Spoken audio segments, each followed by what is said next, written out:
Hey, you're listening to the wrong podcast. Topics today include feet, fables, and Facebook. Wrong! What's wrong with you? What's wrong with y'all? What's wrong with you? What's wrong with you people? Wrong! You do have to tolerate it. It's my show. Hi, I'm Tim. I'm here to talk about politics, culture, religion, sports, and anything else you're not allowed to talk about in polite company. With me today, special guest host, Larry. Hey, great to be here. Welcome, Larry. Thank you. Larry, this is a momentous day for us in our relationship, and you didn't know it. It's not on the script, so this is a surprise to Larry. And he's looking at me like, what is about to happen? Larry, it is 20 years to the day that we had our first conversation. No. Yes. How do I know How this? do you know this? Yes. Well, because I met you shortly after baseball. It was 2001, and baseball season was done. Oh. And I met you, the lovely Wendy, and the peculiar Chrissy. Wrong! my lovely Chrissy, but your peculiar Chrissy. Okay, we met each other then, huh? We met just days after baseball was over. Yes, the Arizona Diamondbacks had just beaten the New York Yankees. Okay. And do you remember what our first conversation was about? Because I do. I do not remember. You told me that you worked for a particularly large school district. Or you worked for a school district. Yes. And you said, yep, it's a big one. Riveting. Riveting conversation. That sounds like me. Yeah, okay. Wow. And then, 20 years later. So, congratulations. Hey, you too, man. That's right. What a landmark. Issue number 1! My feet are dead. Oh my goodness. What a what a crazy topic. This is for you. I brought this to your attention. This is everyone should know. This is Larry's idea that we talk about this. I saw this and I said Tim needs to vet this in his podcast. So, quick summary of this topic. And I think it's a little apropos that we're just right here at the end of the Halloween season for this topic to come up. So, back in the late 2000 teens, it was like 15, 16, up in British Columbia, shoes started washing ashore, no, not just shoes. Well, people started looking in the shoes and discovering human feet in the shoes. And there were, oh my goodness, so many different theories as to why are feet in shoes showing up on beach. And serial killer. And it wasn't just one or two, but no, they were like running in the like tens, maybe 15, 16 of these shoes. A real trend. Were showing up in this particular stretch of British Columbia along their beaches. Canadians. And oh my goodness, it was people were very concerned. So come to find out, about 2016, one of these feet washes ashore, and they run a DNA test. They were like, okay, we got to figure out who is this. And turns out it was a missing person, somebody who a family had lost contact with.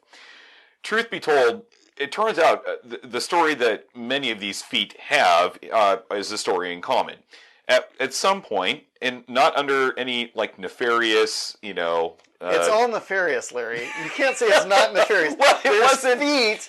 Washing ashore was nothing but shoes attached to them. So these weren't people that were murdered, and then the murderer, serial killer, had decided, you know what, I'm going to go ahead and dispense with the bodies, but allow these feet to wash ashore in these shoes to send my message. This wasn't a signature of some serial killer. So it turns out, due to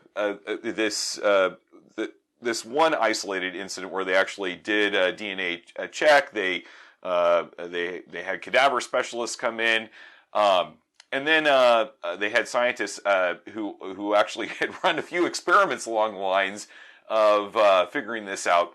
It turns out that people die. People die on the high seas, apparently. And the human body, if it's out there in the middle of the ocean, right? We have all this vast water out there.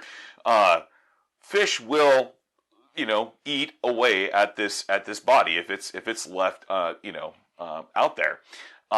What fish have a hard time getting into, like maybe they can get through like our shirts, our clothes, but they have a hard time getting into leather or more fibrous material like our shoes. And when you think about like where your ankle sits on your body, it's pretty thin tissue. It's pretty easy for the foot of a cadaver that's being slowly eaten away by fish to fall off. To detach. But wait, it gets more because in our newer shoes that we have today, especially these athletic shoes that were floating ashore with these cadaver feet in them now, or dead people feet, there are air pockets in these athletic shoes. So it's not enough that these feet detach from their body, but now they will float to the surface in this shoe and come ashore. Turns out rubber and air float. Yeah.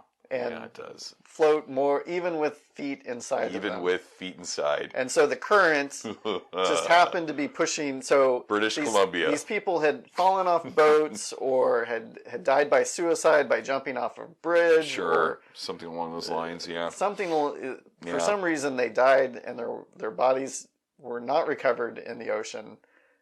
And their feet were. But their feet were. What a story. Gross. Thank you, Larry. You're welcome. Happy 20th. A little bit better than our first topic of conversation. I suppose so. Yeah. Issue number 2! Aesop's Fables. So do you want to ask the question that you just asked earlier? Because I think that's let's start there. What's the difference between a fable and a parable? So... Okay, we didn't know. We didn't know, but let's give credit where credit's due. Walking into, just minutes ago, someone clarified for us. And was he just making that up in the spot? There was enough of a pause where I think he actually he found it to be sound, and I think we all found his judgment to be sound in this. Did he know that, or did he just think that up? That's what I'm saying. Oh, I think he's right. I think he thought it up in real time. Nobody cares. So we were just having this conversation with our brother-in-law, Brent. The persnickety Brent. Wrong! I don't know. The lawyer. The lawyer Brent. The Esquire Brent. So it's his job to kind of figure these things out. It's all about semantics. Yeah, there you go.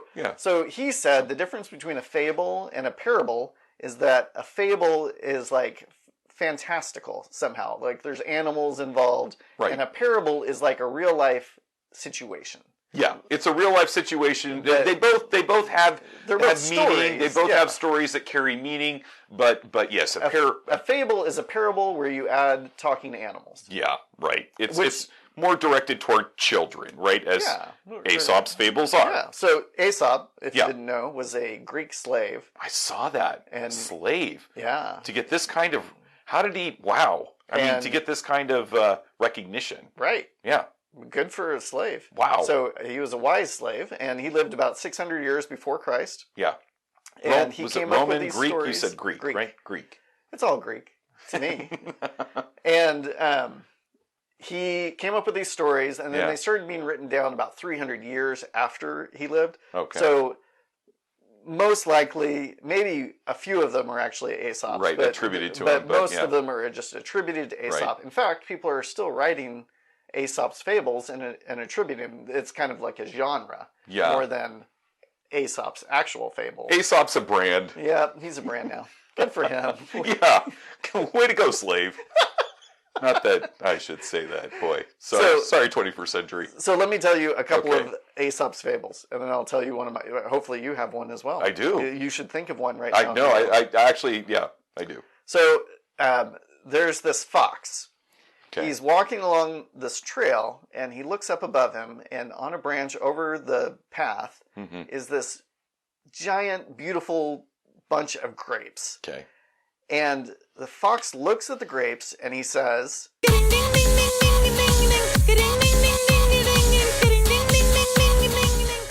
I could have gone without that, Tim. Again, I'm not feeling bad about my earlier conversation with you. I think that's super funny. But, yeah. Okay, so maybe it's just me. You tweens out there will probably get that. Let me know. Our parents are pulling their hair out right now. So the fox looks up at the grapes and he says, "Oh, I want to... here, I'll translate the fox for you." The fox says, those grapes look amazing. I want to eat them. Yeah. I'm gonna take them right now. So he tries to jump up and he doesn't reach them. So he's like, all right, I'm gonna get a running start. So he backs up a little bit. He runs for the grapes. He jumps up, just misses the grapes. He's like, ugh, I'm gonna get those grapes. So he backs up even farther, runs as fast as he can, jumps at just the right perfect time, misses the grapes again. He cannot get the grapes, and he says, it's all right. Those grapes were probably sour anyways. And hence the phrase sour grapes. There we are. The second fable. So my mom had this book of Aesop's Fables that I read, and I read this one, and this one has impacted my life more. Like one of the most important things I think I've read that's impacted my personality. That's riveted. Yeah, you should be, because it's not about school districts. Ouch. So the wind and the sun, they are in a competition. And the wind says to the sun, I think I'm stronger than you. I want to prove it. The sun's like, game on. What's your idea?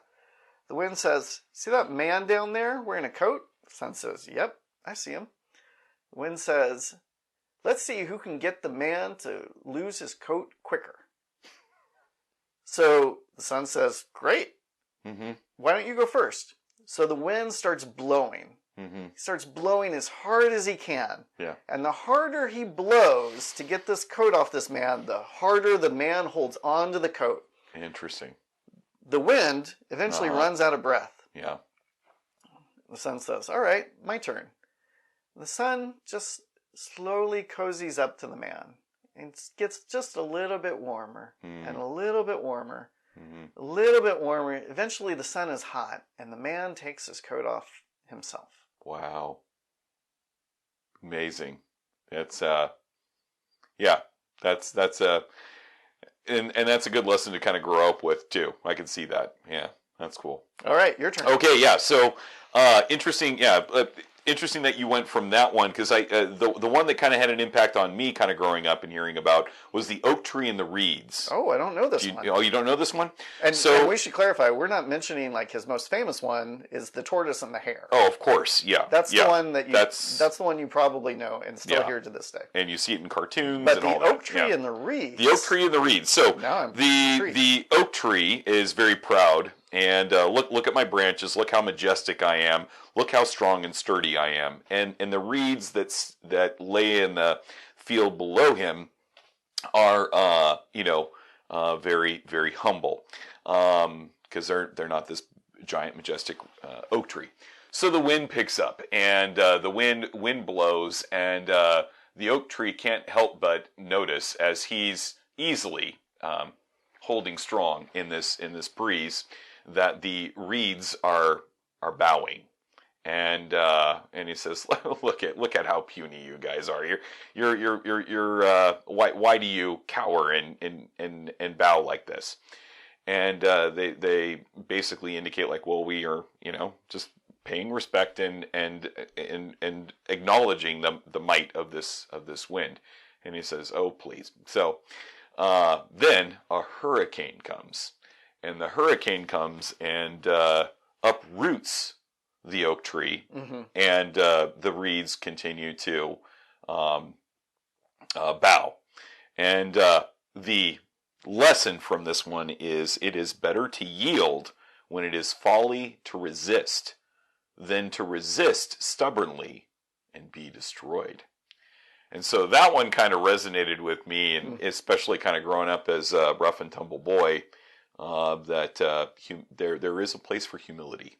Yeah. So Aesop's Fables are full of this, and they're quite attractive. As growing up as a little kid. So yeah. So cool I stuff. heard C.S. Lewis wrote The Lion, the Witch, and the Wardrobe, the Chronicles of Narnia, which are neither fables nor parables. They are allegories. There you go. And Lewis hated it when people would explain the allegory to kids. They would say, the lion represents Jesus and the table represents the cross. Lewis hates what I just did. Like, don't do that. Just let people read it. They'll absorb the story, and when they recognize it later, right? So let them have that aha moment. Yeah, let them have it'll be more powerful when they figure it out. Right.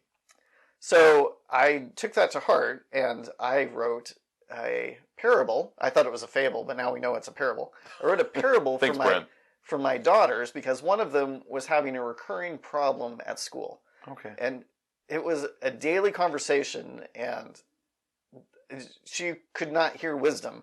So I tried to give her a parable to carry with her. That also didn't work. But let me tell you the parable anyways. Maybe somebody will be able to benefit from this. So this girl, she walks home from school every day. And there's a short way home, and there's a little bit longer way. Not really that much further, but just a little bit longer. And she would always choose to go the little bit longer way because there was a dog on that way, on that path. And she wanted to see the dog. And so she would walk on the path and she'd see the dog, and the dog would run out from its house and bite her. Oh. And she'd go home crying because she just got bitten by a dog. And her mom would say to her, "Why don't you walk home the different way? The shorter way. The shorter way. Why don't you walk home the short way without the dog?" And she said, "I would, but I want to see the dog." That's sad. That is sad. But we won't unpack that one. No. Let people figure that out. I'm going to think about that one. All right. Remember, I want to know what's wrong with you. What's wrong with you? If you'd like to submit a question, topic, or tell me how I was wrong, you can email me at listen@thewrongpodcast.com or submit a comment at my website, thewrongpodcast.com. And help me spread the wrong message. If you like what you hear, share it with your friends. Now it's time for my favorite part of the show. I was wrong. I was wrong. I was wrong. Listener Scott had a conversation with me on Facebook about my last episode concerning surrogacy. And I'll try to sum it up the best I can. Scott felt that surrogacy was no different than sperm donation. And he also went on to say, "I'm not sure if you love debating controversial topics as much as I do, but you seem to be the closest person I know of. I could probably have a 2-hour conversation with you about each of your episodes. Maybe for the extra content for your Patreon subscribers." So yes, if anybody wants to pay me money, Scott and I will have a 2-hour conversation. I'm not sure I would pay money for that, but maybe let me just caveat this with, don't go see Scott alone. Okay, he's probably listening to this one. I have seen Scott alone. He's a nice guy. He's my friend. Is he? Yeah. Okay. Well, all right. I just don't. I don't want your foot to wash ashore. That's what it comes down to, Tim. So, all right. I'm sure I want it to go south. Scott appreciates that. Okay. Issue number 3, Regulators. Do you remember the movie Young Guns? Oh, yes. And they were called Regulators. The Regulators, yeah. And a regulator would keep somebody from stealing. Yeah. And it turned out they were the thieves. What a play on words that was. But maybe it's a parable. Oh, here we go. Let's bring Brent into this. I remember that movie. Yeah, The Regulators. They were, That shows that you're from Generation X. That was it. And you also know somebody for 20 years. That also shows you're from Generation X. So this, a couple of weeks ago, this whistleblower from Facebook came out, and she had like tens of thousands of pages, internal documents from Facebook, showing that they know that they are making the world a worse place. Yeah, I saw this. This was a parody on SNL. Kind of a parody. They did a parody of this. Oh yeah. And everybody's like, no doubt. Yeah. No, yeah, it's I mean, it was a shocker, but was it really a shocker? Right. Yeah. So, and if you weren't aware of her, she basically said that Facebook knows that if their algorithm it chooses what to show you, and they make more money if you see outrage. If somebody says, "I'm so angry about this," whether you're angry about it or not, you're going to engage with them, and the more you engage with them, the more ads that Facebook gets to show you because you're spending more time. And in addition, worse than that is if you're an organization or a company and you want to promote your message, you want to buy ads on Facebook, what's going to help you is if those ads contain something either very funny or something that makes you angry. Mm-hmm. And so political organizations, political groups, specifically in Europe, noticed that their messages were not getting out unless they induced anger in people. How sad. And so they were having to change their own politics just to get their message out. Politicians had to be more anger based so that people would pay attention to them. And I hope we all know that that's not good for any of us. So this whistleblower goes before Congress, and what she's advocating for is regulation on Facebook. Hey, government, you need to do something about these social media companies, specifically Facebook. Well, it turns out Mark Zuckerberg also went before Congress, and he's gone before Congress several times. And do you know what the thing he keeps asking for? Regulations. Regulation. Why would Mark Zuckerberg want regulation? That's the question. I'll tell you why. Well, there's lots of reasons. Before I tell you why, let me tell you a story. Okay. Southwest Bell. Do you remember them? You would have telephone company? Telephone company. Yeah. There's a sign that you're a Generation X because you've heard of the company Southwest Bell, which does not exist anymore. They got bought out by AT&T. Yeah, there you go. Which also may not exist at some point. Mm-hmm. So they were a telephone company, and the government in the United States said, hey, we don't want telephone lines going all over the place. We don't want 5 different companies, actual physical lines hanging over our cities. We're going to say that this is a monopoly that can exist. The phone company, you get to be a monopoly. Good for you. In exchange for getting to be a monopoly and being the only business in town, we're going to regulate you. Mm-hmm. We're going to say you can't do this. You can do this. We get to set the rules on how you make money and how much money you make. Got it. So I was moving into a new apartment. I needed to set up a DSL line, a phone line with internet access to my new apartment. I'm a web designer. Kind of important. Like every day I'm not on the internet is a day I'm losing money, basically. So I had done all my work ahead of time to make sure I got this installed on the right day. And I lived in an apartment with a gate. And the installer showed up at the gate. He couldn't call me because I didn't have a phone line, right? So this is like a 1990s problem here. Yes, it was about not too long after we met. So okay. So early 2000s. Yeah, early 2000s. He couldn't get into the complex because I didn't have a phone line. There you go. Now, this is a common problem for phone installers, I'm sure. Mm-hmm. Not just with this isn't his first rodeo here. Right. Yeah. And instead of just do you know how to get into an apartment complex when you don't have a key or you don't have a clicker? Yeah, it's called wait for the next car. Wait for the next car, right? Yeah. Easy. We've all figured this one out. Magnum PI taught us this, I think. So he, I guess, was busy and decided that he didn't want to wait for the next car. No. And just said, nope, can't do it. Moved on to the next place. So, I eventually get a call, or I call them. Yeah, what happened? And say, how come nobody came? And they said, oh, he couldn't get into the complex. We're going to have to schedule you for another month out. Oh. And I was irate. Of course. I was like, what are you talking about? You're not, sorry, we're busy. The next scheduled opening is a month away. Everybody wants internet. And you immediately went from there and raged on Facebook, right? It didn't exist yet. I'm kidding. But I would have. Right. And so, as I'm talking to them, I'm like, all right, well, what can you do for me? Are you going to, give me a reduced rate or like give me some money back or like.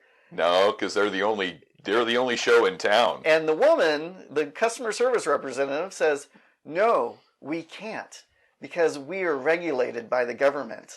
We're not allowed to." Mm-hmm. And I said, "Well, you also have lobbyists, and you have a say in how the government regulates you. And if you wanted to provide customer service, you could say, hey, it would help us as a company if we could provide some customer service and give people refunds." And of course she said, "I'll get right on that." Right, exactly. The good news for me, not for her, is that she's out of a job now. Like, right? Ooh, like, yeah. It's really not her fault. But the installer, he's also out of a job. So I feel good about that. And at the time, their like slogan was "Beyond the Call." Like Southwest Bell goes beyond the call. Wow. And I say to her, "Do you feel like you went beyond the call in this instance?" Bird. And she said, "That's just a marketing slogan. That's not a promise for how we're going to behave." So apparently I'm not the only person who had said these words to her. Yeah. And she's pretty tired of that comeback. Yes. Yeah. So I saw a cable installer outside. Like I walked outside and there was a cable installer like going into somebody's apartment. Okay, that makes sense. And yeah. I said, "Hey, if I called your company and wanted internet service, how long would it take until you got here?" He said, "Oh, we'd probably be here tomorrow." And so I called the cable company, and they were there because he knew how to get through the gate. So why did I bring this story up in regards to Facebook? There's a reason companies want regulation. When they get a certain size, they want to say, "It's not my fault. The government said we had to do it like this." Sure. So Facebook has got this problem. They've got this censorship problem. Twitter too, all of them. Like, hey, we don't want people saying this or that. We don't want people raising insurrections against the government. But if we censor it, then everybody's angry at us. Right. Because we made a mess. We acknowledge we made a mess. Now, government, clean it up. Yes, government, you tell us what we have to do about it. Yeah. That way we can say, hey, the government says... It wasn't Dad, it was Mom. Yep, exactly. Exactly. And, in addition... Facebook and all of these new emerging companies, not just Facebook, but every industry. Yeah. The oil industry, this story was written by the oil industry, and it was written before then even. There's this new field, this new emerging market. People like go gangbusters because there's no rules, there's no regulations on it. And that allows innovation. Yes. And that's capitalism. Yep. And with that innovation, they get to make the new rules. They get to figure out how this competes the best. Right. So when you get a certain size, though, you don't want innovation anymore. You want to tamp it down. You want to make it hard for innovation to happen because you've already figured out how you're making your money. Is this just you don't want new companies in there. Is this just a long-winded way of saying that Mark Zuckerberg is growing up and we're not going to see the hoodies? Perhaps, or unless he gets the government to regulate that he has to wear, hoodies all the time. So Facebook doesn't want new social media markets to emerge. And the more they censor us or the more they make rules or say what you can or can't do on Facebook, well, that leaves openings for other companies to say, hey, if you want to talk about that over here, come on over. So imagine if the government said, hey, if you're going to have a social media platform, you can't allow any anti-Semitism. So any reference to Jews, you need to vet whether or not it's anti-Semitic or not. Whether it's just somebody saying Happy Hanukkah or I wish gas chambers existed today. Like, you've got to figure that out. Yeah. Now, imagine how hard that would be to grow a business and be able to moderate every single comment on Jews and figure out whether or not it's anti-Semitic or not. And that's just one topic. Right. Not to mention the pornography and the abuse and like all the other things that all these companies have had to grow up and figure out how to monitor. Like, or not. Or not. Which has been the case. It's been the Wild West, for sure. Yep. Yeah. Yep. So if their government rules on all this stuff, it Right. makes it hard for a new company to start up Yeah. and compete with Facebook. And Facebook knows they're in trouble. Like, that's what else came out in this whistleblower thing. They know that it's a platform for baby boomers and Gen X. Got it. And Zoomers, that's the generation after millennials, because they had to go to Gen Z. They had to go to school on Zoom, so they're being called Zoomers. There you go. Clever name. Yep. Zoomers aren't interested in Facebook. Yeah, Facebook is so passé. And, they're using TikTok, but they're not going to use TikTok. They were using Snapchat a couple of years ago. Now they're on to TikTok, and they'll be off of TikTok soon. And Facebook is just like, hey, we need to, like, hold what we can while we can until we can get something else in place. Twitter's kind of in the same battle. Yep. Yeah. Twitter's in the same place. Instagram. Yep. The big players. Yep. They're all in the same field, and they would love for the government to hold everybody off for as long as they can. And the way the government can do that for them is through regulation. There you go. The bigger the government, the more money that goes into lobbying politicians. And if you hate the money that politicians are getting, just wait. You need to recognize that the more the government can do, the more invested big business is in what the government is doing. Yeah. And, pharmaceutical companies and healthcare companies, they're highly regulated, and they spend a lot of money on politicians because they know the only way they can change things for themselves is through regulation. Yikes. And as a great example, like Amazon, they're paying no taxes. They're like one of the largest businesses in the world now. They pay no taxes in the United States. Guess how that happens? It's because they're one of the largest businesses. And, good for them. Like, I'd like everybody to be free of taxes if possible, but Amazon pays. I'm a one-man shop. I pay a lot more taxes, percentage-wise. Everybody does, because Amazon pays zero. And because they have such a strong lobbying arm. Yeah, because they have so much money. Yeah. Yep. And then they look really good in the commercials talking about, we're paying people, $20, $25 to start. We'll day one, we'll start you with medical benefits. Aren't we a good company? And meanwhile, yeah. We're still shopping there for Christmas, though, right? Yes, I love Amazon. I like my feet too, Amazon. But I could be wrong. If you think I am, let me know. And let me know why. I had fun, and I hope you did too. I did. Bye-bye.